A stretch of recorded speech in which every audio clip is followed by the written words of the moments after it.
Welcome inside the RX Muscle Studios for another episode of Ask Dave, better known as hashtag Ask Dave on rxmuscle.com, brought to you by Species Nutrition. Visit speciesnutrition.com. I'm your host, Sadiq Faruqi.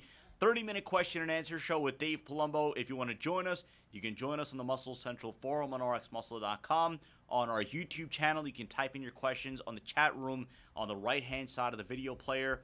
If you want to tweet your questions, use the hashtag AskDave on our Instagram, official_RxMuscle, or on our official Facebook page as we now bring in Dave Palumbo. Dave, quite some controversy stirring right now between you and another member of the bodybuilding media over the video you did yesterday as to why bodybuilders are broke. You know, Johnny and I was hanging in the studio. We were bullshitting, and he was playing that Louis Marco video. What was the name of the video? It was like... I think it's literally called Bodybuilders Are Broke. Or something like that. Yeah. I don't know. Yeah, something about bodybuilders are broke. And it was a video of him crying and shilling, as my Yiddish expression goes, shilling for the bodybuilders. That the organization should give them money, and these guys are broke and poor bodybuilders. No one supports these poor bodybuilders. And so I just got sick of it. I said, you know, I'm sick of these guys sitting out on our ass, because I've dealt with guys that were like that. I wanted to hire them to do things, and they don't want to do anything. They want to sit there and wait for the phone to ring and someone to hand them $1 million. You know, you ever get those emails in the mail where it says, you have inherited $40 billion. All you got to do is use this claim check and call us at this 1-800 number. But, you know. From my Nigerian uncle. Yeah, from Nigerian uncle, exactly. It just doesn't happen. So I had to give my opinion about, you know, the fact that I think there's a lot of laziness out there. And we just did a show with Skip LaCour, a live with interview. He's talking about, you know, how people could change their mindset so that they can make more money. I think people have to just say, hey, I'm not going to just depend on bodybuilding to make my living. I have to use this physique that I've been building to somehow attract income to myself. And you can do that if you put your mind to it. You can do videos. YouTube is a great look, you can take YouTube and monetize your videos. And if you have a lot of hits, ask Boston Lloyd. Ask Louis Marco. They get a nice check from YouTube probably at the end of every month. Well, let me ask you this, Dave, because this is one of the questions that a lot of the users have been asking, so it's an opportunity for you to answer that. What do you say to people that ask, well, how come LeBron James doesn't have to go out and teach others? And basically their parallel is that you're top of this sport in bodybuilding, that you shouldn't have to now go about and do side jobs to earn a living or earn, you know, the kind of, maybe not the kind of wealth that, say, somebody in football, basketball, hockey, or baseball is earning. But the point is, if you're at the top end of bodybuilding, you shouldn't have to do all that to make a living. You should when you're in a niche sport that only has a very limited viewership. LeBron James is probably one of the most well-known sports celebrities in the world. More than millions, billions of people know who LeBron James are, and they want to pay money to watch him. And so that's why he can earn the income he can earn. So it's all based on, you know, who wants to see what you got. Now, if I'm a bodybuilder, I want to see, you know, Phil Heath, and I want to see Big Ramy on stage. That's my passion. But most people out there in the general world don't care about this stuff. So you gotta. If you're going to make money in this industry, I found this out a long time ago, you have to appeal to that niche audience that you got. So when I'm giving advice on how to eat properly, how to take supplements, when we do this show, all the questions that I answer, they're probably only applicable to the people who are involved in bodybuilding. I'm sure the general public wouldn't find what I'm saying that interesting, you know?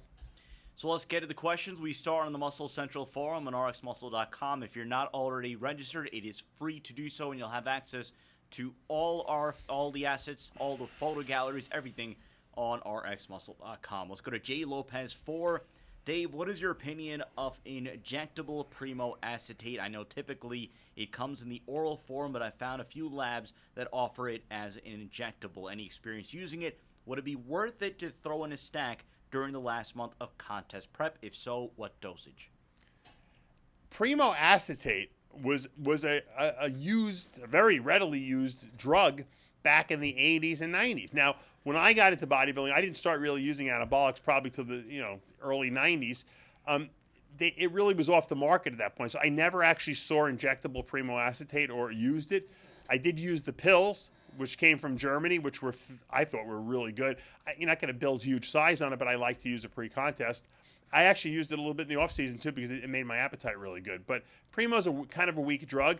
The acetate version is very short acting, meaning it doesn't last very long. It doesn't even last the whole day, to be honest with you. So it's good for women to take because women will be exposed to it much less. Drugs that have long half-lives, okay, will expose women to these side effects at a much greater rate because they're being exposed 24 hours a day. Drugs that are orals that don't last maybe the whole day, or even like a Primo acetate, which is a very short-acting primobolan, it won't be in their systems 24 hours. It might only be in 18 or 15 hours out of the day, which means their exposure to side effects is much less. So for that, in that instance, I like it. As far as using it, pre-contest, I think it can't hurt as long as it's legitimate. I would certainly test it with the Roy tests that I sell at DavePalumbo.com before you try anything, especially Primobolan. Primobolan is the most faked drug on the market. I don't know why. I don't know why that particular drug is, but it's the most faked. Probably because it's one of the most expensive drugs to buy.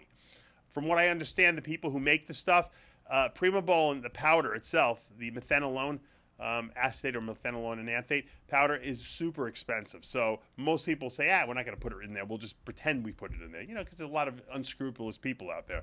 And so always check your stuff. You can go to DavePalumbo.com, buy the Roy tests that I sell.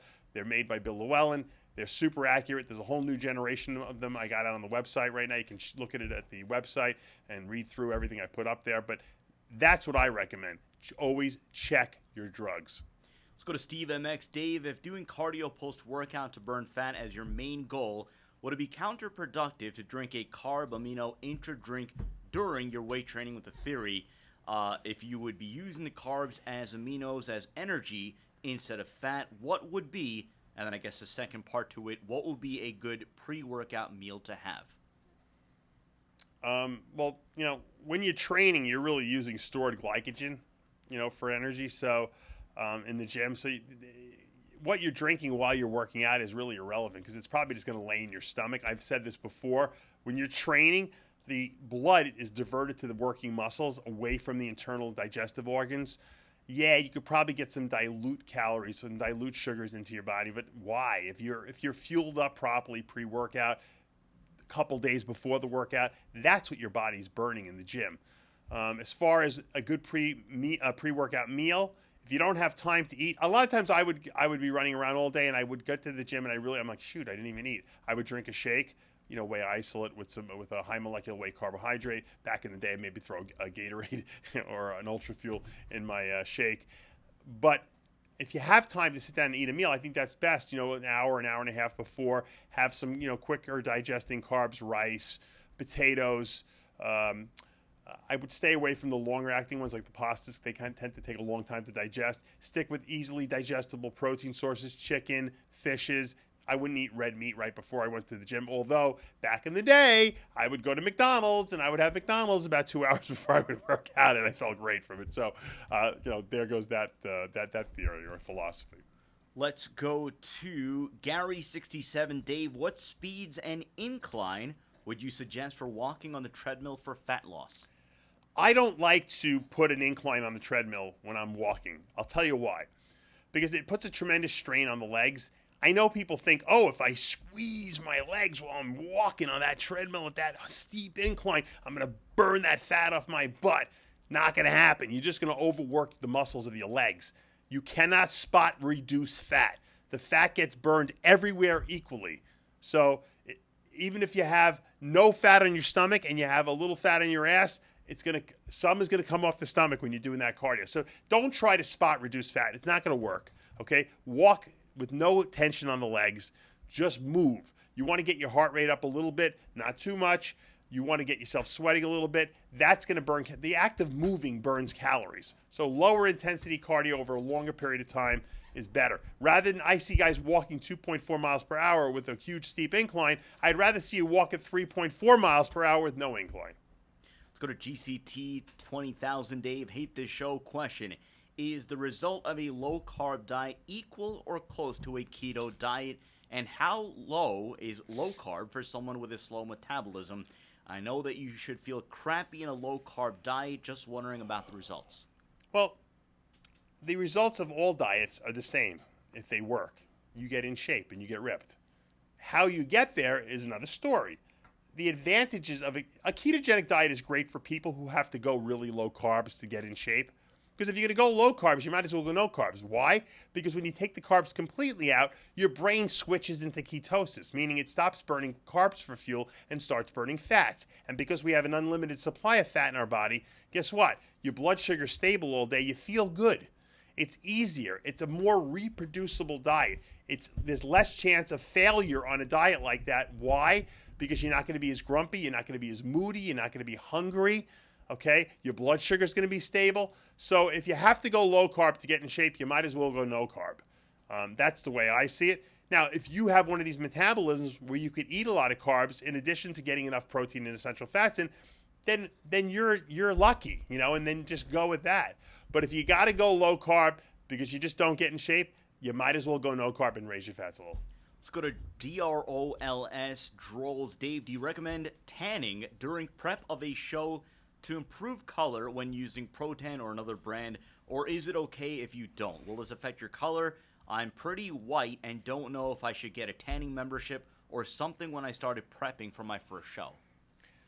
I remember as a kid, and remember, I don't know if you guys remember when they used to put paneling on the walls in the 70s. Probably not many people out there remember. And they would put these strips of wood on the wall. And I remember watching the guy do it in one of the bedrooms. My mother had hired this guy, Murray, his name was. And Murray was painting the wall black in certain areas. I'm like, Murray, why are you painting the wall black? He goes, because when I put the paneling on, when the house settles, it's going to separate these pieces of wood a little bit, and you're going to see the wall underneath. If I paint it black, you're not going to know that there's anything under there. I said, that's ingenious. Well, the same thing applies for tanning. If you don't have a base tan and you get spray tan, even with the best spray tanning out there, Jan Tanner or Liquid Sun Rays, which I love the best, if you get a little scrape, if you bang into a wall and it pushes that tan aside, you're going to have white under there. It's going to look terrible. If you have a good base tan, you don't need that much tanning product on you. And when the tanning product goes on you, it looks good. And if it rubs away a little bit, you're not going to notice it. So, yes, I recommend that people have a base tan before getting spray tan at the end. And that doesn't mean trying to tan the last 3 weeks. You got to tan the last 8 to 10 weeks. Let's go to Icon Show Off. Dave, what's up with V-Mineralized? Can't find it anywhere, and I've been told that it's been discontinued. Say it ain't so. Are you coming out with a new formula? In the meantime, can you recommend a good multi to take? It ain't so. It's coming back. Here's the problem. You know what? Sometimes I'm too good at what I do. I sold it so well to everyone. I got everyone so invested in the quality of the product and the fact that it has high effective dosages and full transparency that we sold it too quickly. When you have to project how much product to buy, because there's an 8 to 12 week lead time on these products. I underestimated the marketplace, if you remember the line from the movie Blow. So we sold it out. So it's going to be in at the end of the month. They did take a little bit longer than they should have. So I probably screwed up by 2 weeks, and then my manufacturer screwed up by 2 weeks. So it's going to be 4 weeks late. Hopefully it will never happen again. But you know what? It's a good problem to have, but not good for you guys. What product is comparable to it? There really aren't that many out there that I would recommend. Life Extension has and it's not, they have a daily 2-tab, but that's not the same. They have one where you have to, it's like a powder, and then they have one with, it's like 5 or 6 pills a day, or maybe even 10 pills like mine is. That's not a bad one. They sell it on Amazon. If you just wait, like I said, it should be in about 10 days. We should have the V-Mineralized back. I think it's sold everywhere. I was like Googling it, trying to find it myself, because I don't even have a bottle to use myself. I ran out of it. Usually Amazon has it, but they just ran out. DPS ran out. So, yeah, just be patient. 10 more days, we'll have it. Let's go to, how about this, Mariano Rivera with his first ever post on RxMuscle.com. Isn't he a pitcher? Of course, legendary Yankee closer. And I'm There we sure go. he's now on RxMuscle.com asking about PCT. How long after finishing a I cycle... hope it's not the Yankees, Mariano Rivera, asking about PCT. How long will after finishing a cycle Yeah. will my testosterone levels go back to normal? Should I use HGH during PCT? And then how about this?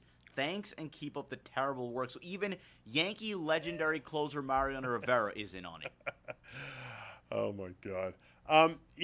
I always tell people 2 weeks of HCG at 2,000 IUs every third day, and then 2 weeks of Clomid at 50 to 100 milligrams per day. So that's like a 4-week PCT. How long will it take your body to really turn itself back on after that? Everyone is different. I didn't think my body would ever turn itself back on. I haven't taken a shot of testosterone or any kind of hormone replacement for over a year, maybe almost 2 years now. So, and my testosterone is pretty damn good. It's probably around 600, 500 to 600. That's genetics.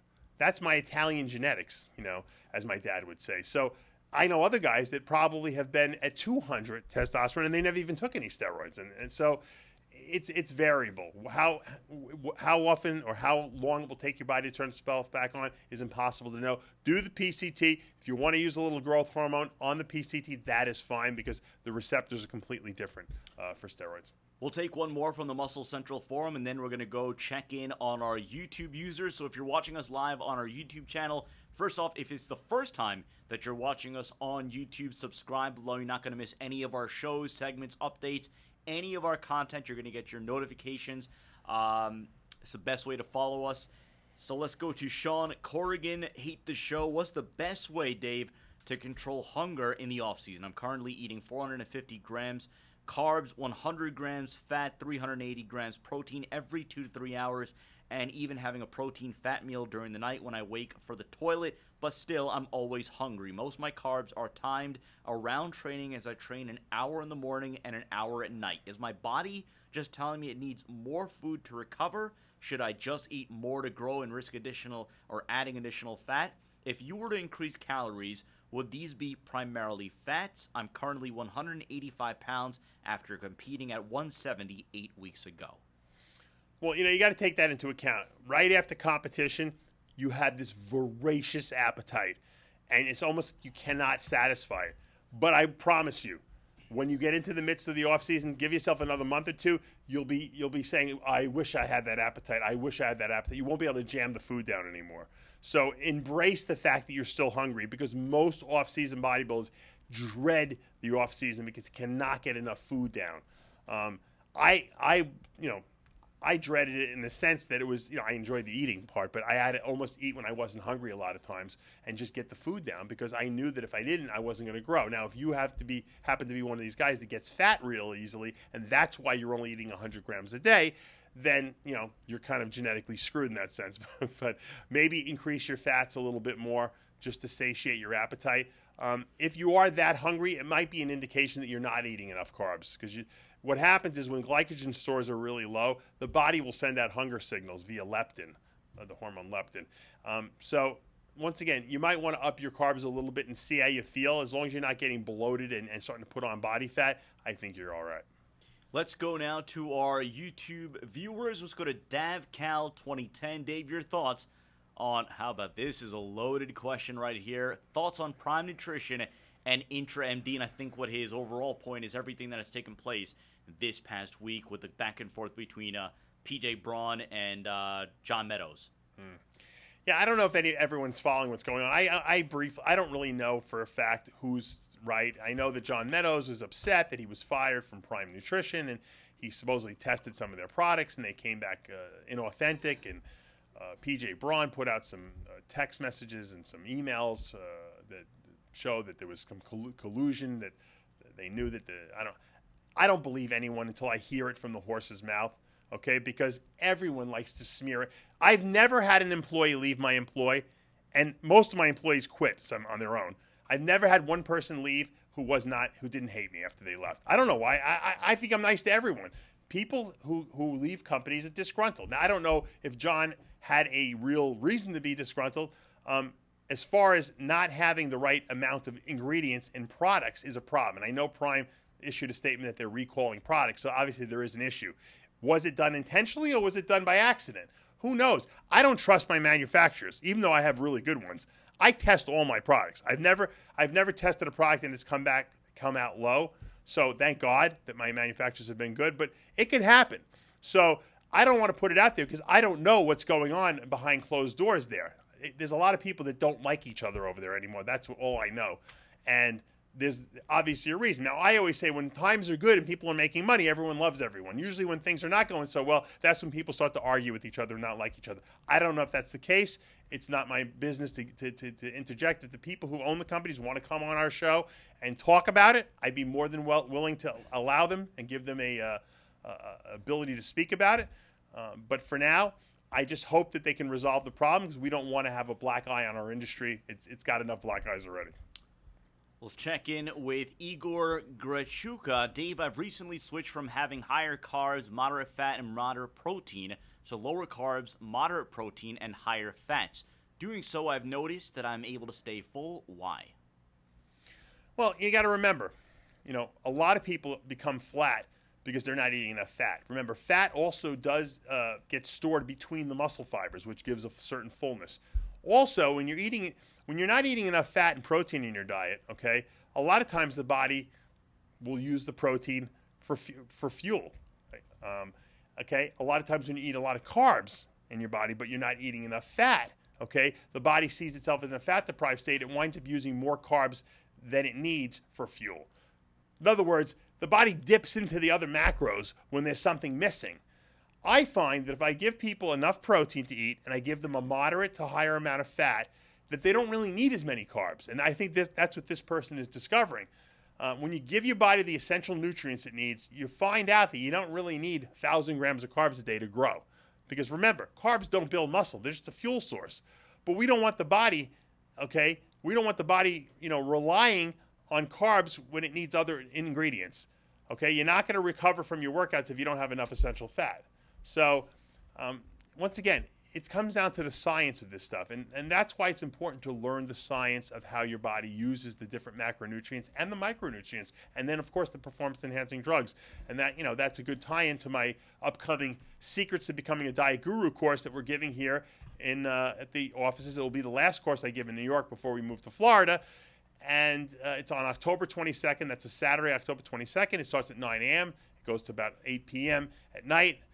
We feed you 2 meals. We give you a whole gift package, everything like that. And you can sign up for that at davepalumbo.com. There's only 2 spots left. So, guys, I know it's coming up in the next 2 weeks. If you want to come into the course, you better sign up because once we're filled, that's it. I have a limited amount of people I can put in this studio. We're taking questions from our YouTube subscribers. Go to Pedro H. Steen. Dave, your thoughts on using substances for a better pump in the gym like citrulline malate, AAKG, arginine, etc.? I think it works if you use enough of the stuff and use the right stuff. The combination that I really like is arginine, agmatine, and beetroot extract. For some reason, those seem to not only work to increase nitric oxide and give you good pumps, but they never stop working. A lot of times, if you just use arginine, it'll work for a week or two, and then it'll stop working as much. In Nitrolyze from Species Nutrition, we use that 3 combination, the arginine, agmatine, and beetroot extract, and it really, really gives good pumps. Matter of fact, I had a couple pro bodybuilders in here the other day, and they were telling me how they don't use stimulants, and they use our Nitrolyze, because we have 2 versions. We have a Nitrolyze and the Nitrolyze S. The S has caffeine in it. The regular one doesn't. These people happen to be using the regular one, which if you get a pump on something that has no stimulants in it, you know the ingredients are working. And I was pleased, and the reason I knew it works is because I experimented on myself. There's nothing better than doing the experimentation yourself.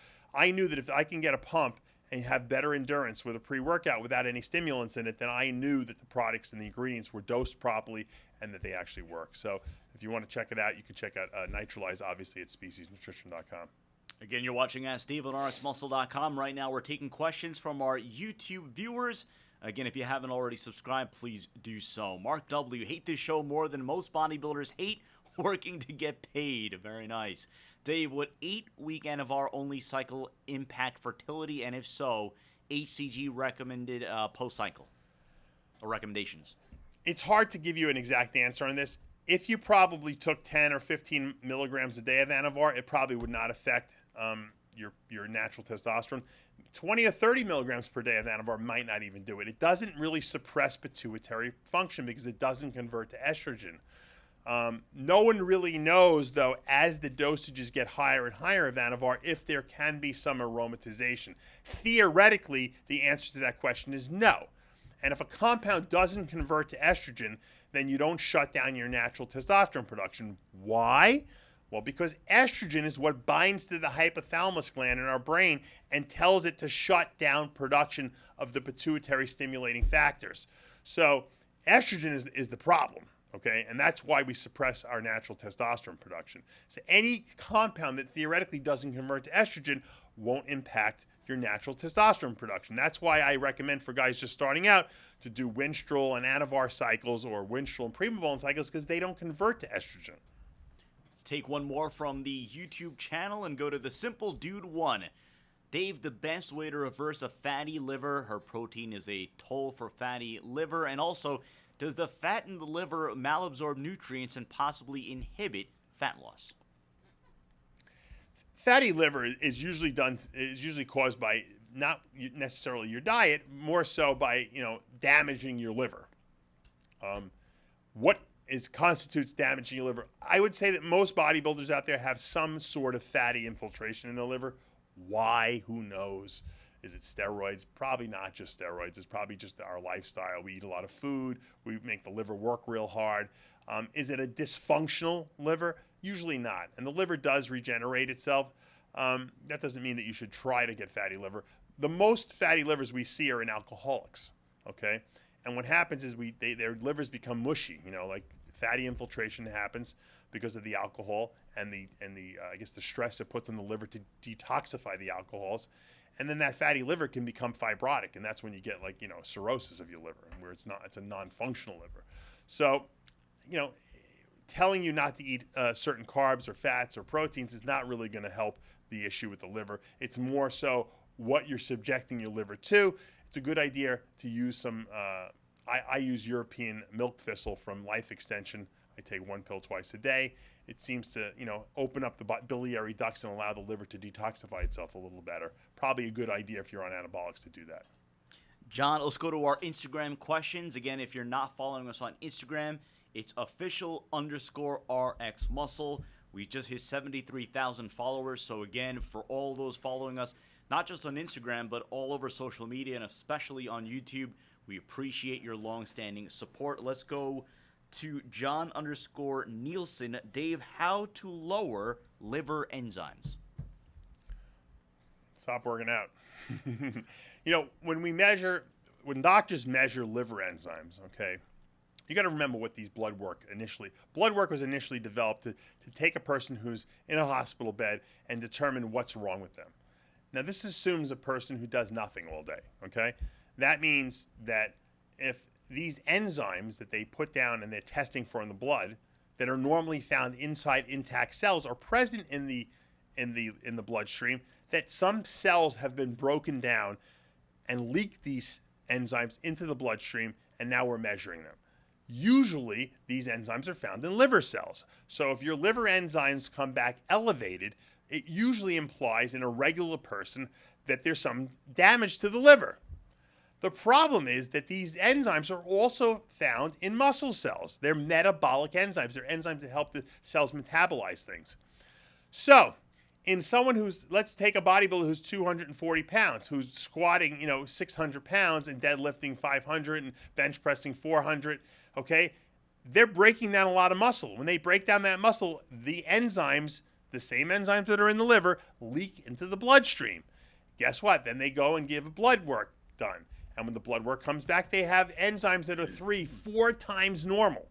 Now think about it. If a liver was cranking out, releasing enzymes that were 3 to 4 times normal, the person wouldn't even have a liver left. Okay, there's not enough enzyme in the whole liver to produce that much. But skeletal muscle, there's a ton of. If you have 30-inch quads or 28-inch quads, that's a lot of muscle that you can break down and a lot of enzyme you can leak into the bloodstream.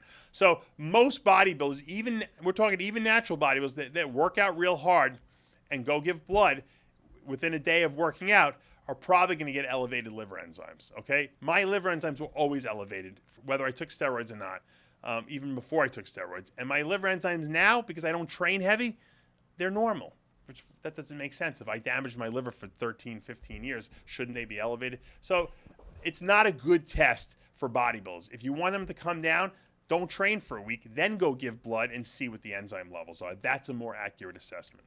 Let's go to Zane.fit. Dave, do you believe squatting and deadlifting heavy, or any lift in general, will expand the size of your waist? And if so, does a weight belt really help to prevent this?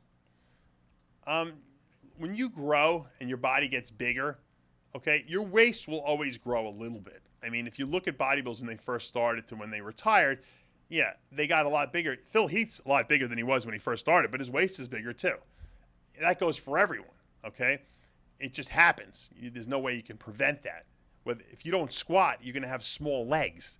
And what's worse, small legs or small waist? You know, they both suck. But you know what? If you want to build big legs, you're going to have to take a little bit of increase in waist size. I remember in 1996, everyone's like telling me, "Oh, you know what? Don't squat anymore. Just do leg presses and you'll bring your waist down." And my waist came down 2.5 inches, I think, at the show. But so did my legs just didn't look as good. And I had great legs. They just kind of looked normal. I made myself normal. I'm like, I got to play to my strength. So, yeah, you can't worry about that. Will wearing a weight belt help? Not really. But I do know these guys wear these, the same thing that the women wear, these waist shapers. And they cinch their waist. It's almost like a corset. And that definitely trains your waist to be smaller. But they're really uncomfortable to wear. And you got to wear them 24 hours a day. I think the only time a lot of these people use them is they don't use them when they go to the gym and train. But, man, they are uncomfortable. But they do work. I know a lot of the men's physique guys use them.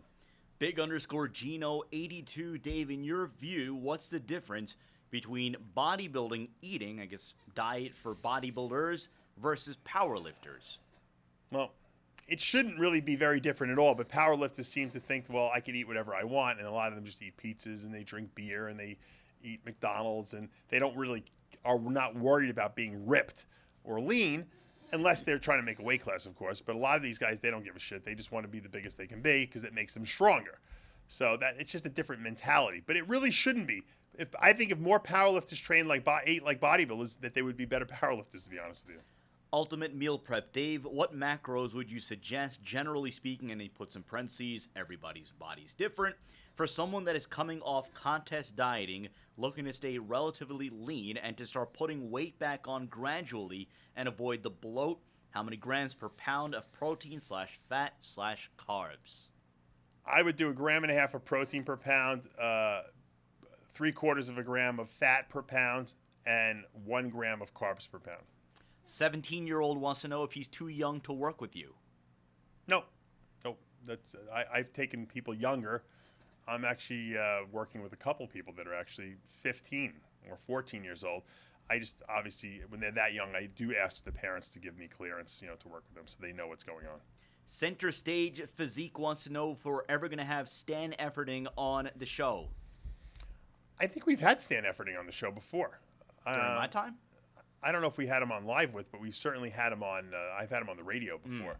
Okay. So, yeah, we'd get him on. I've interviewed him before on video, just not on live Certainly, he's a great interview. He's very articulate. He's got some really strong opinions, and usually him and I agree on most everything. So I definitely would get him on here. Let's go to Nikki Scops. Dave, your favorite, or what was your favorite anabolic compound for mass gaining, and why? Well, nothing replaces testosterone. I always said my favorite cycle was testosterone with trenbolone acetate. I always thought that if you had those two compounds, you didn't even need anything else. Those were so strong. But the number one compound is testosterone. That's the main muscle building compound in the body. And if you want to build mass and thickness, that's what you need. Good question here from Adrian_Lessie or Lisi.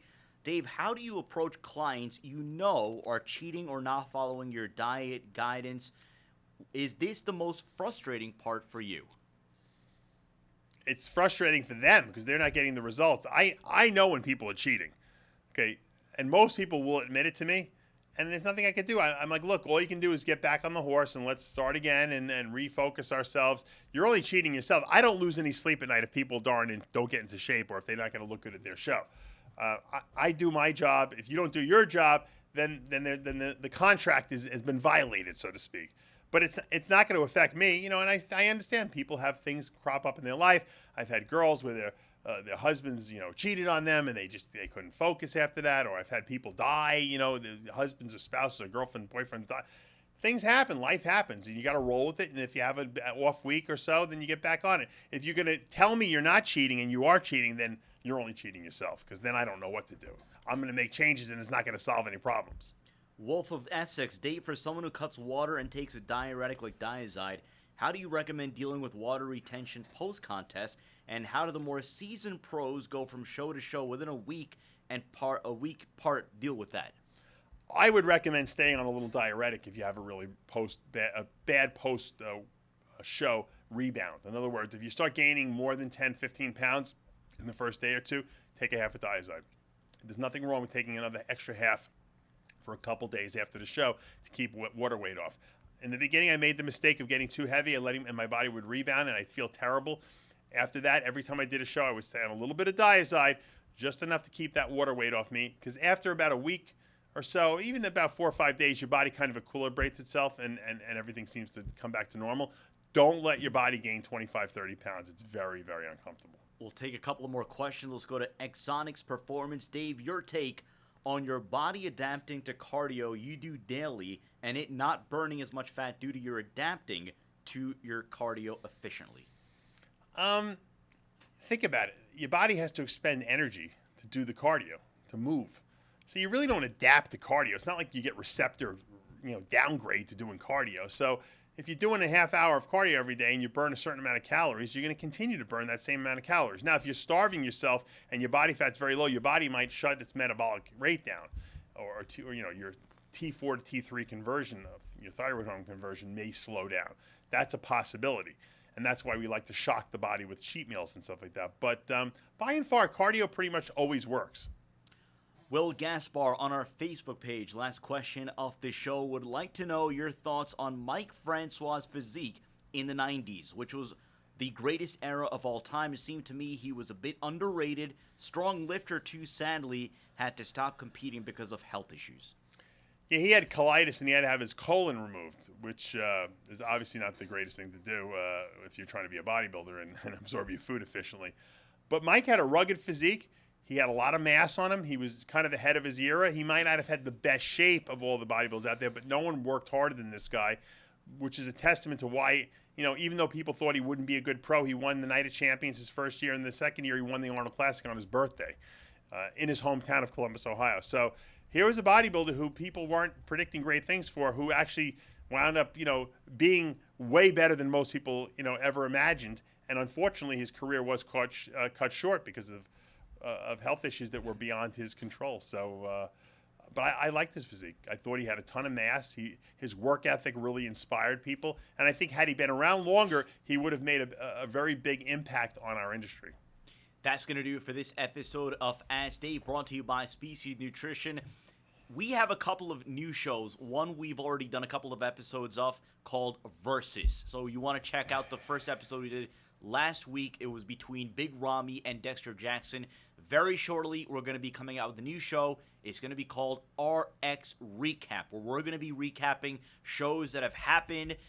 We just had the Olympia, we did post-Olympia tour, so we're going to be getting on some of the brightest analysts in the industry with Dave to break down what just happened. So keep an eye out for that and a whole lot more on rxmuscle.com. For Dave and Johnny Styles, I'm Sadiq Faruqi. We'll see you next week.